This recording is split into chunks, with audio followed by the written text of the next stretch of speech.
Enrique, Ernesto, buena tarde. Buenas tardes. Pues yo estaba tratando de recordar más bien que ha habido pocas semanas como esta, Enrique, con una buena cosecha de indicadores económicos. Si tomamos en cuenta lo que se conoció desde el viernes pasado, finanzas públicas, el primer superávit para un primer semestre en 9 años. El lunes tuvimos el dato preliminar del PIB, un crecimiento de 3%.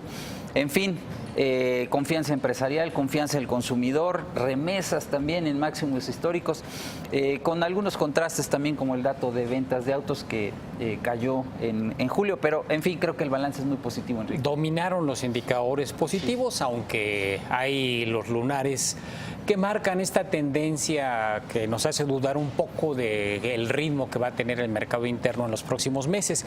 Y hay que agregar, Víctor, que al buen arranque con el crecimiento del PIB, el estimado oportuno que realiza el INEGI, pues el día de hoy también tuvimos indicadores positivos, como el 4% de crecimiento del consumo privado a tasa anual desestacionalizada, o aún el crecimiento de 1% de la inversión, que sigue siendo bajo, pero por lo menos ya revirtió la tendencia negativa que tuvo en algunos meses. Entonces sí, realmente es una semana poco usual. En general en México se mezclan más los indicadores positivos y negativos. No debemos pensar que esto marca una tendencia, es decir, que de aquí para adelante todos los indicadores van a ser buenos. Yo diría que simplemente es una buena racha y que no hay que perder de vista que tendremos un segundo semestre complicado, con ingredientes de incertidumbre, con elementos que eventualmente podrían traer cifras no tan favorables, como vimos, ya lo mencionabas, en el caso de los automóviles. Ernesto. Bueno, pues sí, es un cúmulo de noticias positivas. Hay algunas que son incluso increíbles, ¿no? Yo no encuentro todavía en la matemática cómo se llega a un 3% de crecimiento en el PIB al segundo trimestre. Hoy tenemos un crecimiento de entre 2.8 y 2.9 en abril, en el IGAE, un crecimiento del 2.2 para mayo. Entonces, para llegar a un 3% en el promedio del trimestre, tendríamos que haber crecido en junio 4%.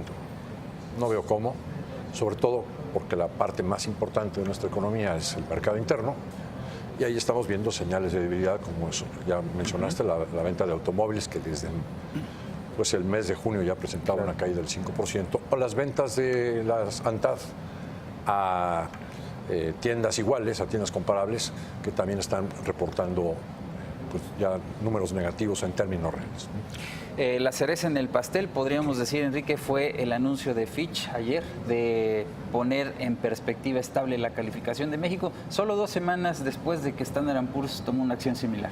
Era de esperarse, me parece, que la perspectiva general respecto a el último trimestre del año pasado, cuando se hicieron los ajustes para poner en negativa la perspectiva, son muy notorios, y era de esperarse que se hiciera esta revisión. Moody's todavía está tanteando las cosas, quizás espere más tiempo o tal vez no lo haga y eventualmente solo revise en su momento, cuando así lo considere oportuno, la calificación misma y no su perspectiva.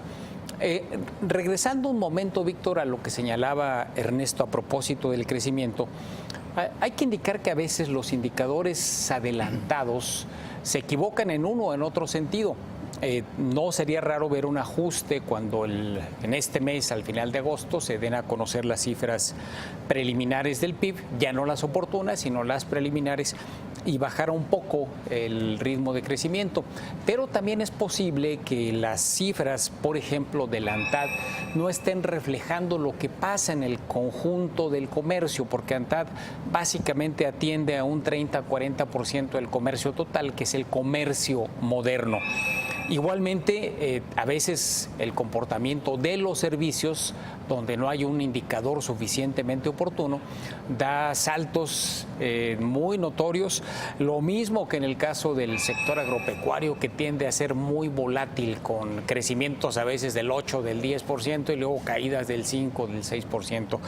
Esto para decir que no nos sorprendamos de las variaciones que vendrán probablemente al final de este mes. Claro, y dos temas, digo, a propósito de esto que menciona Enrique, que habían tomado en cuenta las calificadoras para revisar la perspectiva a la baja el año pasado, uno era crecimiento y el otro era finanzas públicas. Y parece que eso pues ya de alguna manera se ha venido resarciendo. Así es, el fantasma del señor Trump pues estaba presente en esa inducción a mover la perspectiva de la calificación por parte de las tres calificadoras hacia perspectiva negativa, y pues se ha superado. Y sobre todo también, yo diría, pues las oportunas decisiones de la Secretaría de Hacienda en el terreno de la administración de las finanzas públicas.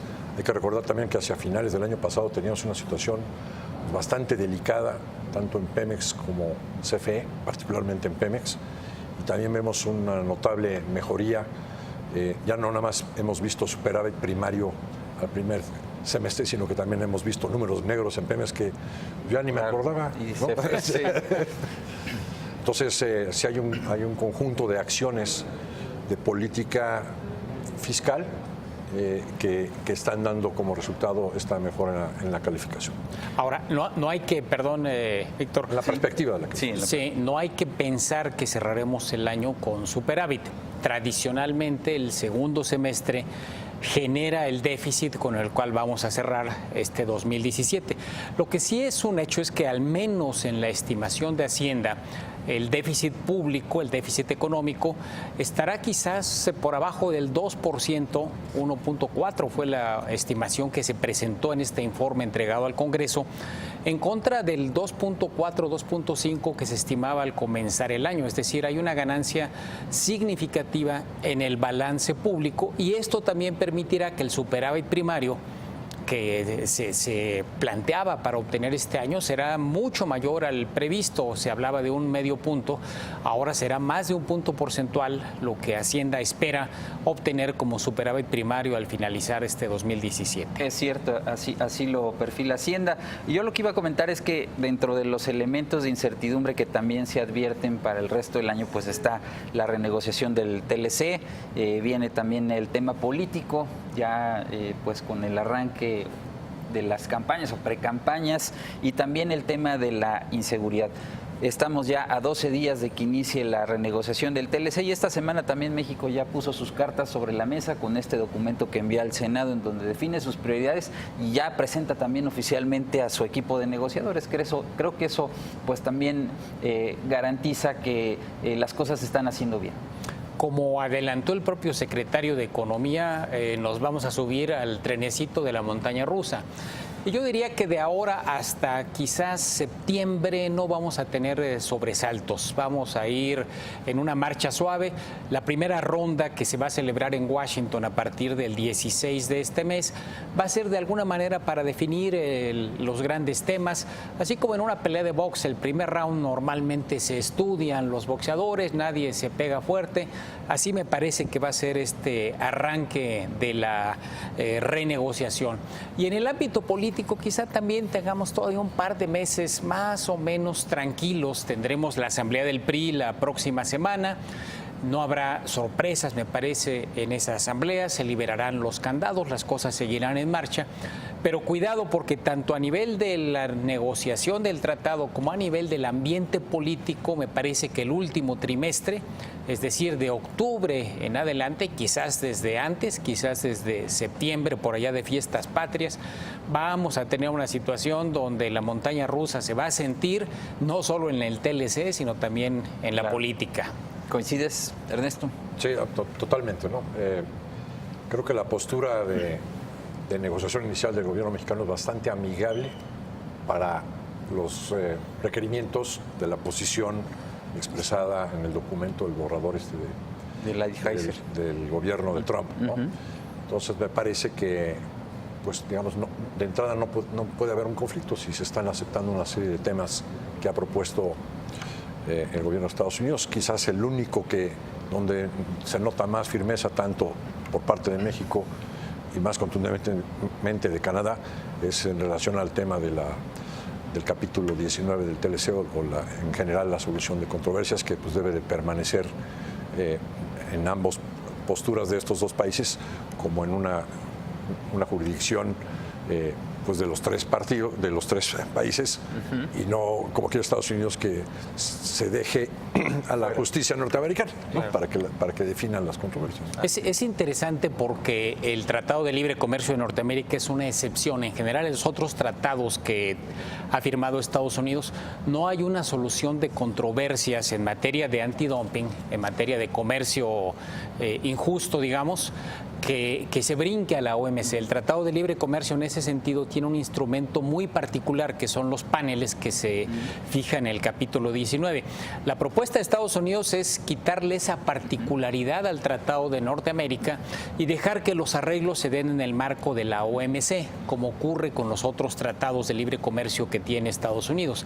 Entonces, ese seguramente va a ser un tema. La posición mexicana ha sido, pues, quiten el 19, pero súmenlo al 20, al 18, llámenle de cualquier otra forma, pero no quiten este aspecto particular del tratado, que es lo que lo hace muy importante para los tres países. Pues lo veremos a partir del 16 de agosto, ya en 12 días. Por lo pronto, gracias, Enrique, gracias. Gracias, Ernesto. Víctor, gracias. Aquí. Víctor. Y el Banco Mundial emitirá $360 millones en bonos de catástrofe a 3 años a nombre de México. La institución informó que los bonos serán pagados en caso de huracanes o terremotos que provoquen graves daños en el país. La deuda es parte del programa de notas de capital en riesgo del Banco Mundial, creado en 2014, que funcionarios del banco dicen que apunta a transferir riesgos vinculados a desastres naturales desde países en desarrollo a mercados de capital. Los bonos están diseñados para cubrir costos de funciones de alivio de emergencia inmediato.